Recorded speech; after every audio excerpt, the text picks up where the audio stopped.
All right, we are live on Facebook. So I know Dr. Owens, you're not on Facebook, but Anisa, if you want to share the post. So let me share it before we start.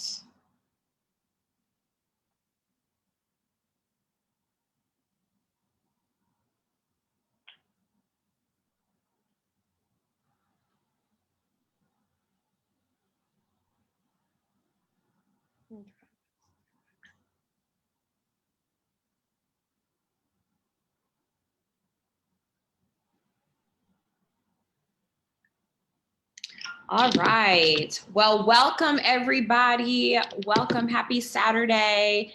You are watching the influencers live on the Herald Facebook page.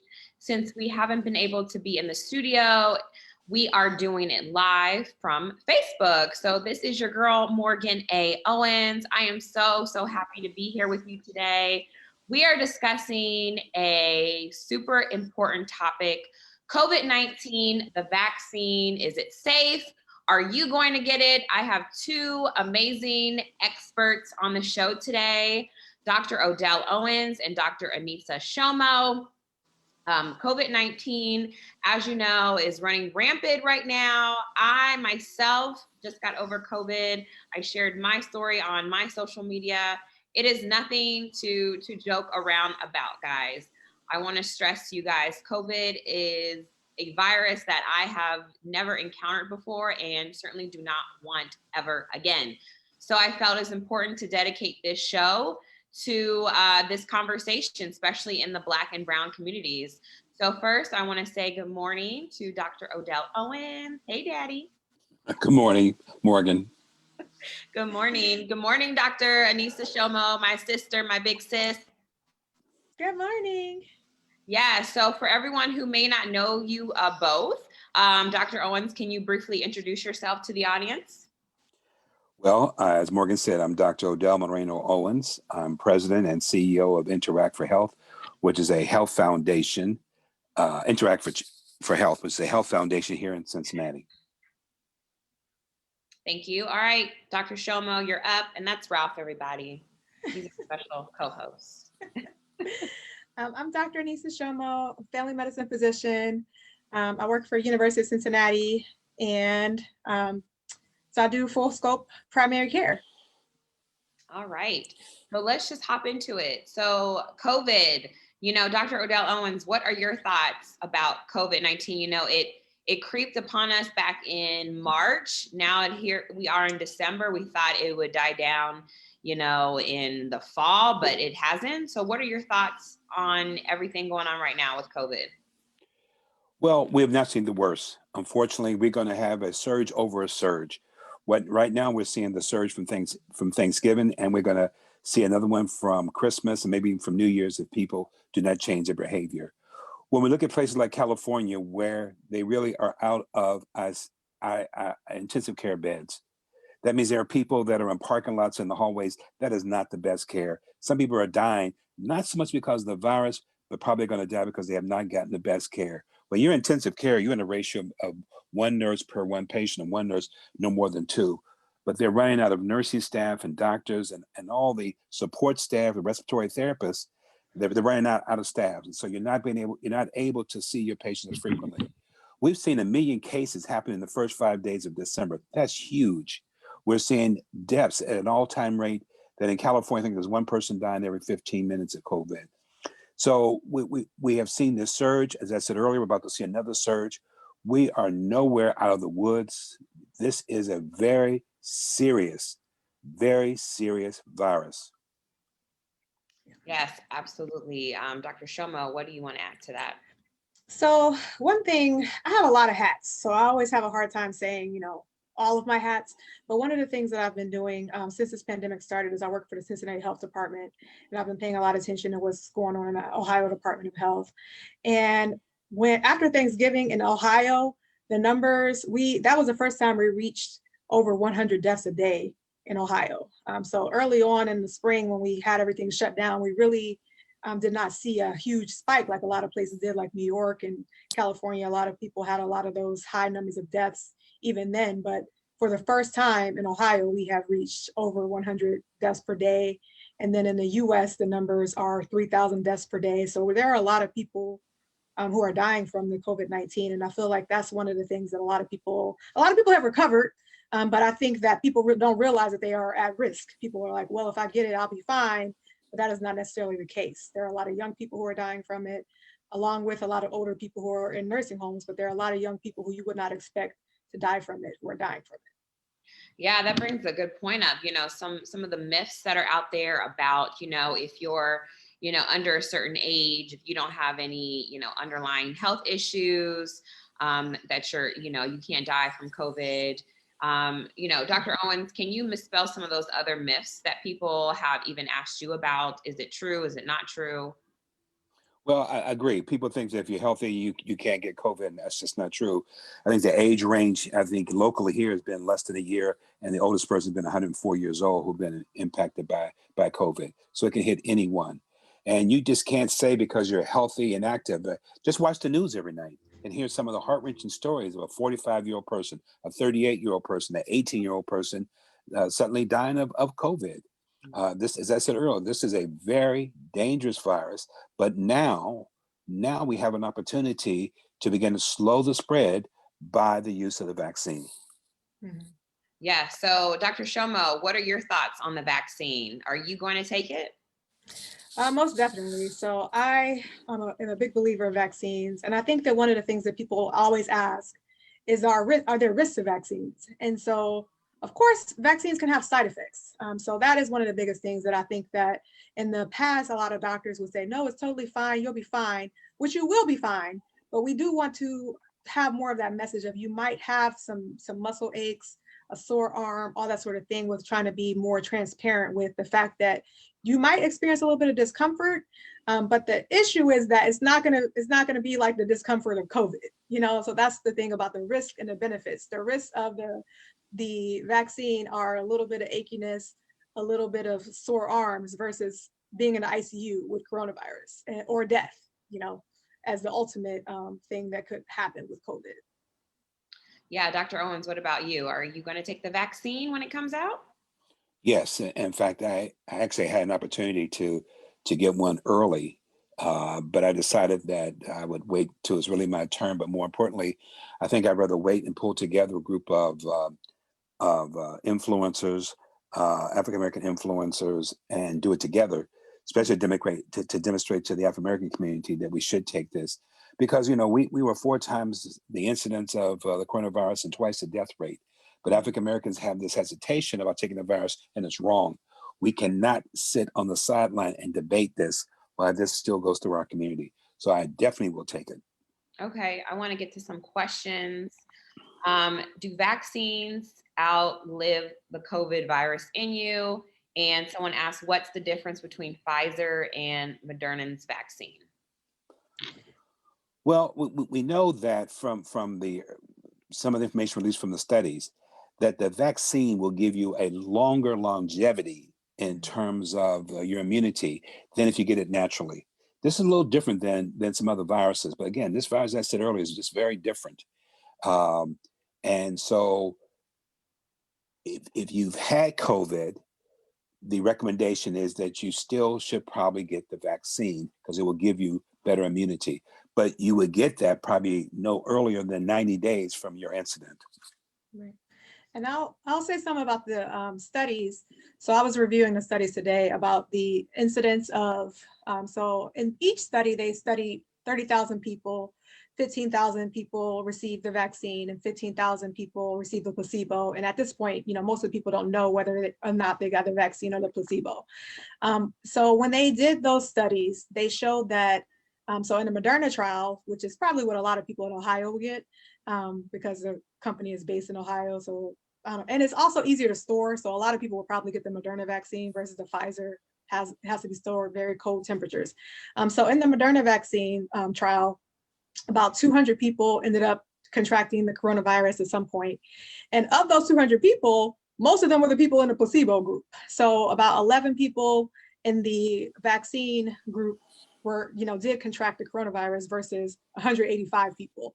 So it definitely does help reduce the transmission rate. But of those people who contracted it, none of them had severe coronavirus, versus in that group of 185 people, who contracted it in the placebo group, 19 people ended up with severe coronavirus. So it helps reduce transmission, it helps reduce severity. So definitely really great vaccines. Those numbers are amazing, which is why they have been approved for FDA emergency use, because they have been very effective in the trials. Excellent. Someone asked, will the vaccine need to be taken annually, or will it be a one and done? Well, we're not sure yet if the coronavirus is going to be a annual event, and two, we don't have enough data yet to see just how long that immunity lasts. Mm-hmm. So more data will get released, and as we begin to vaccinate millions of people, we're going to get that data. Yeah, and I think that one of the things that people, these vaccine trials have been going on since February, before we even really knew the coronavirus was coming to the United States. A lot of us, the vaccine trials were already in progress, which is amazing. There's been a lot of really amazing breakthroughs in technology that have been used for this vaccine effort, and it's been really great, which is why we're here 10 months later with a vaccine already. But so in the studies that have been going on for 8 or 9 months, I know someone who's in the study, Dr. Edgy. She's in the study, and she said that she'll be monitored for 25 months to see her level of antibodies. And so they'll be monitoring people for 2 years to see what the levels of antibodies are. But as of right now, the people who were in the beginning phases, like in the phase 1 trial of the vaccine, still have immunity. So as we know right now, we got 8 or 9 months of immunity so far, but they're going to continue studying people for up to 2 years. Which is, in a normal study, that's how long you would normally study people before you release the drug. Yeah. But because of coronavirus, everything got contracted down. But you would do it to take you 2 to 3 years to put out a new vaccine. Right. So this has been amazing, and they did it right. There's no shortcuts.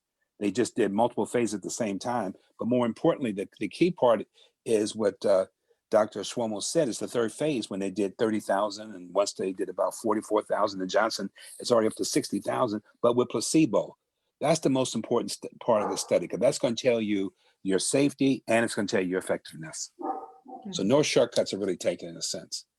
Yeah. Other than we have to follow people to see how long their immunity will last. Someone asked, is there a cost of vaccine? Is it covered under health insurance? Yeah, most of the vaccines are usually, so a lot of people don't know that taxpayer dollars mostly pay for vaccines. So this is a public health crisis. So the insurance company, the pharmaceutical companies have already been paid. They've been paid the money already to work on these vaccines. And so right now they're going to distribute them, and then it's not going to be a specific cost associated with it, because as taxpayers, we've already paid the cost. But but you always got to read the fine print. Nothing in life is always totally free. In the fine print, there can be an administrative charge. This is usually about $15. Like, in primary care, if we charge anyone an administrative fee for a vaccine, it's usually about $15, which could be, can be up to 60, but it's not going to be, people. So they right now they have this Regeneron treatment, which, is the antibodies that you can use if you have mild symptoms right now. That's like a $1,200 treatment. So, it's way cheaper to vaccinate people and help them prevent them from getting coronavirus than it is to try to create antibodies and give them that treatment later, and infusion centers and all that sort of thing. So the investment is in the public health aspect of it. Yeah. So for people who already had COVID, what are some of the myths? Am I immune for the next 3 months? Can I get it again? Have I built up antibodies? Should I go get tested for antibodies? When can I get the vaccine? What are some myths and facts for people who've already been through having COVID? Well, again, you wouldn't be eligible for the vaccine for at least 90 days. So that's one part. And again, they're not sure if you get it twice. There've been some earlier case reports of individuals here in the United States, and also some reports out of China of people who have gotten it twice. Mm-hmm. Even when you get the vaccine, remember now, the vaccine is going to be 95% effective. That means 5% is not. But they're hoping that even with that, just like the flu shot, when you take the flu shot and maybe it's not the right mixture for that particular year, you've stimulated your immune system, that if you do get sick, you may not get as sick as you would have gotten in the past. Mhm. Anisa, did you have anything to add? No, I mean, the biggest thing is, so I would say that anybody who's had coronavirus should definitely get vaccinated when you're ready to. I just wanted to comment on the just when the regular public won't be able to get it. So as physicians, we'll be able to get it sooner than most people will be able to get it. And I said, for me, I don't work in the hospital every day, and my father actually worked in the hospital as a cleaning staff when I was growing up. So I'm like, I would rather the cleaning staff who are there cleaning rooms and breathing that air every day get it before I get it, because I'm not exposed to it constantly all day every day like a lot of people are. So there's a even a line for the physicians of who's going to get it first, but they are estimating that around March, April, the general public will be able to get it. And that may be delayed. Pfizer's already has lowered the number of doses they're going to provide to the United States by 40%. And initially, I think the federal government thought they were able to invest into 6 different companies and thought they would buy some from each one. But obviously, all of them are not ready at the same time. I think Johnson had to go on a pause because of their group of elderly patients they didn't give the right dose to. So there's going to be a delay. And this is my concern, that African Americans are sitting on the sideline debating, should I take it or not take it, when there's going to be a shortage. If you recall, in 2004, there was a shortage of the flu vaccine, and people were going crazy trying to find it. All of a sudden, was a shortage. Everybody wanted it. People were double paying for it. And it's going to be a shortage for a while. But more importantly, the individuals, I think, who get this vaccine early are going to be the ones when places like restaurants, bars, sporting events say, hey, everyone can come in, we can fill up as long as you have your card showing that you have had the vaccine. It may become a passport for people to get back to work or even get a better job. So we need to get ahead of that line. The debate really shouldn't be in the Black community. Should we take it? The debate should be, we should be in group number 1 because of the 4 times the incidence and twice the death rate. Right. Exactly. But I think that when you say that, though, a lot of times people feel like you're experimenting on us, though. And so that's one of the things that I remember talking to Dr. Ficknenbaum, who was, in charge of the Moderna study here in Cincinnati. He was saying we need more Black and brown patients. I'm like, yes, I understand that, but you have to be careful with how you say that. I want you to say we want our trial to be reflective of the population of the U.S. And so we want it to be a diverse population. Versus if you say we need Black and brown people, that doesn't sound good, so Right. So there's always that messaging of we want the Black community to take the vaccine and we want them to be priority, but we have to figure out how we get that message out there without scaring people away, feeling like, well, they just like people become suspicious. That's when you say True. that. But the heads of all those pharmaceutical companies, those CEOs and presidents and vice presidents, they're all taking it. In fact, Right. There's a little bit of a scandal in California because at one hospital, the nurses went on strike because they were giving the doses to the doctors who were retired, who were not wow. active in the hospital. And they said, no, it should be just the people you talked about, it should be those first line workers, people who are cleaning those rooms, moving those bodies down to the morgue. They should be prioritized more than a retired physician or someone who's not coming, who's not even working in the hospital. Right. So again, I think you're going to see that people who create that virus is going to take that vaccine. So there's no experimentation. Right. And I know that Dr. Edgy, she works as a DIO at UC, and she said that was one of the hardest things she had to do. She had 960 doses and she had to decide who was going to get them.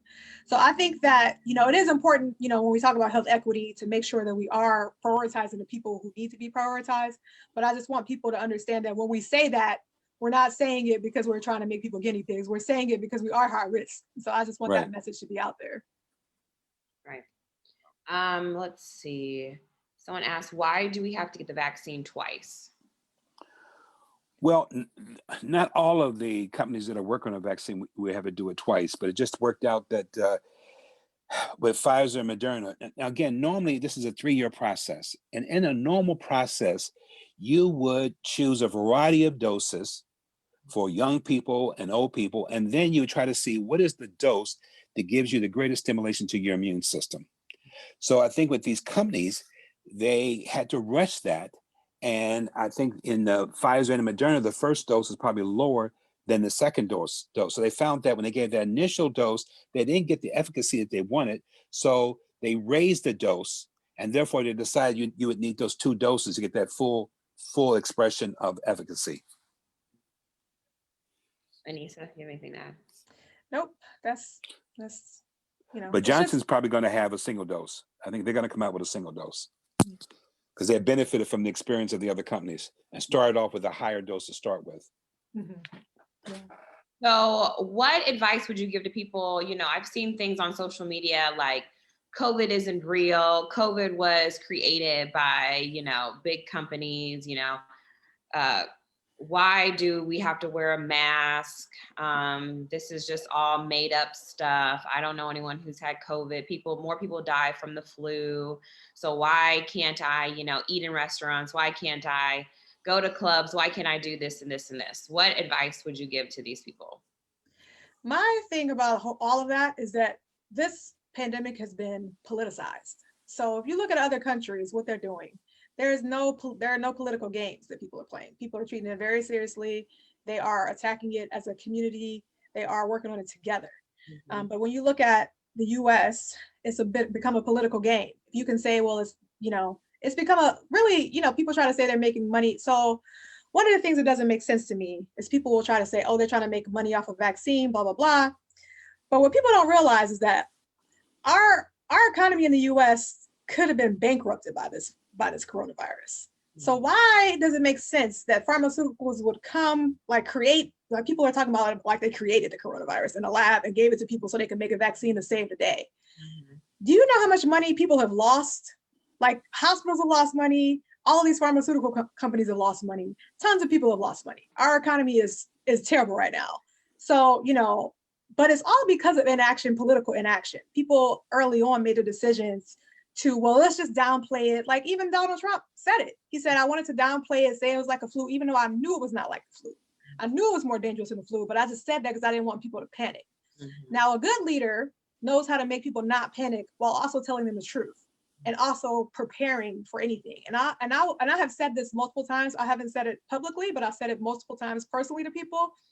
I went to Haiti right before everything shut down in Ohio. And because there wasn't not a lot of news about the coronavirus. I didn't have a lot of awareness that it was happening. And so when I arrived in Haiti on February 21st, they were checking our temperatures. They did not check our temperatures when I left the US in February. They did not check our temperatures when I came back in March from Haiti. And so when you think about the inaction that has happened and the way that people wanted to downplay this virus, mostly for economic reasons, they didn't want to shut things down because they didn't want to lose money. But it's just like, that's what our tax dollars are for. Our tax dollars could have easily gone to help people stay at home like they did in Canada, like they've done in all these other places. But instead, people have made it a political game to try to downplay it and let 300,000 people die. And that is criminal. Like, I really think people should go to jail over how many people have died from how much inaction there's been and how much political games there's been. But also, Morgan, you talked about the flu. Two things about that and about the mask. One, last year, about 60,000 people died of the flu. A couple years ago, 120,000. That should never happen. That's immoral for us to allow that to happen. And that will not happen again. If you look at the latest data on the flu, that curve is flat. From September through November, comparing this year to last year, the incidence of flu is 0.2. This period last time was about 11% of those cases. And the reason we have not had the problem with the flu, because normally this time of year, the hospitals have no beds because of flu, is because of mask, washing your hands, and 6 feet of distancing. That's how you handle the virus. And if we don't deal with COVID-19 next year or 2023, this has to be the approach that we take for the flu. If you're sick, stay home. Don't shake hands, sneeze in your arm, wash your hands, use sanitizing. All of those things for COVID-19 has suppressed the flu for this year. And we must continue to do that. And that's simply be flippant to say, as we have been saying, oh yeah, 60,000, 100,000 people died of the flu. They didn't need to die. Yeah, I agree. Someone asks, what is survival advice for those who have COVID? Zinc, vitamin D, sleep sitting up, hot tea. Vitamin C, and just trying to rest. I mean, the biggest thing is just trying to rest. I mean, it's a terrible, I haven't personally gone through the symptoms of it, but I know that it makes people very tired. And the biggest thing is just making sure you get enough rest and just making sure you keep in contact with people. So I know that Morgan, when you were sick, you had people like hovering over you. You okay? You okay? So just trying to make sure you check in with people and make sure you're okay and ask questions of your doctor and keep in contact with your doctor if you have any symptoms. What's weird about the coronavirus is that early on, initially, a lot of people feel fine, but for whatever reason, around day 7, a lot of people feel worse. Yep. And then that's when a lot of people end up getting admitted. But it's kind of weird because you feel like you should be turning the corner after a week of having it. Yep. But often people feel way worse. And then they're just kind of like, well, but sometimes people need to go to the hospital around then. So I know at UC for the undergrad campus, they have what's called a COVID watch where they text the students to ask them how they're doing at day 7 to make sure they don't need to go to the hospital. Yeah, I know. My dad was checking on me 4 times a day. Right. But I think it's important that you actually have the correct supplies. Everybody, especially if you live alone. If you live alone, you need to have what I call the COVID kit, which we prepare for Morgan. And part of that is make sure that you do have some vitamins because you're not going to be necessarily eating because you've lost your taste and smell, and therefore you're not hungry, but you know you have to eat. Simple things to prepare, noodles. But we also provided Morgan with a pulse oximetry because she's alone. That's the only way I can monitor her. That if her oxygen level had dropped to a range I'm uncomfortable with, then it's immediately she goes to the hospital. Immediately go to the hospital. Now, we also told Morgan that she bet when she was more symptomatic to sleep sitting up and to walk around. In talking to other patients, it seemed that you have to kind of push through this a little bit. You got to rest, but you also got to stimulate those lungs. But you need to have your family support you. And if you're living with other people, you got to isolate. They got to put you in a room and put your food and stuff outside the door and not come in contact with you. And they got to wear a mask and wash their hands frequently. If not, they're going to get it. And it should be tested. Yeah, I would say hydrate a lot. Dad made me take baby aspirin so I don't get blood clots. Definitely nighttime is the worst. So sleeping upright. In the hospitals, they had people sleeping on their stomachs too. So being propped up and also on your stomach. Yeah. Definitely, like you said, day 7 was the worst for me. I started having little breathing issues. I took a video just to show people, like you can tell my breathing is like delayed and it's hard for me to talk. But definitely, fight through it and definitely have people that can check on you if you live alone and that can help you. So I want to thank everyone who helped me when I was down and out and brought me stuff. Dr. Shomo, you brought me some vitamins, so that helped a lot. So yeah. Let's see, another question. Morgan, I'm going to say one thing about the side effects because that's going to be the biggest issue. Dr. Shomo said every medication has side effects. If you simply watch TV, I tell all the people, go watch TV, and you're going to see a commercial about a drug. And at the end, in a much faster voice, they'll tell you all the side effects. If you paid attention to all those side effects, you wouldn't take any medication. It is the frequency of the side effects. Now, we've had 2 dramatic cases, 2 in England, where people had a severe reaction, but both of those individuals had a history of severe allergic reaction to the point they carried what are called EpiPens. But what's missed is that whole day, there were probably 20,000 people that got the vaccination, only 2 people. There have been a couple of people in Alaska, same hospital, working in the same hospital, same batch, have had that as well. So it means if you have severe allergies to medication, then you need to pick a better place to get your vaccination. You probably need to be in a place where if you have a reaction, there's support there to take care of you. Other than that, the incidence seems to be low, with the most common things being a sore arm and a little bit of ache in the arm. Yeah, it's definitely risk and benefit. I mean, so the risk of the vaccine is definitely lower than the coronavirus. And the coronavirus is highly contagious and has killed 300,000 people. So it's just one of those things where there are some risks with anything, but the risk of coronavirus is definitely known. And there have been 300,000 people who have not made it. And the thing about the coronavirus too is we hear about the deaths, but we don't hear about the people who are having strokes who, can't move, the people who've had pulmonary embolus, who are having heart failure or having chronic lung issues. So there's all types of people who are going to have chronic medical illnesses after the coronavirus who are not included in that 300,000 people who have died. So, we're really trying to decrease the risk of having our whole entire way of life in the US is threatened right now by this coronavirus, by just the impact it has had on so many families. Yeah. So we're really, right now, our best hope is this vaccine to reduce the incidence of coronavirus, reduce the severity. And then of course, like, there are going to be some people who may have a reaction to it, but making sure the people who are high risk for those outcomes as far as allergic reaction to it are in a place where they can be monitored. So right now, the way they're doing the vaccine in hospitals and everything, they're monitoring people for 30 minutes.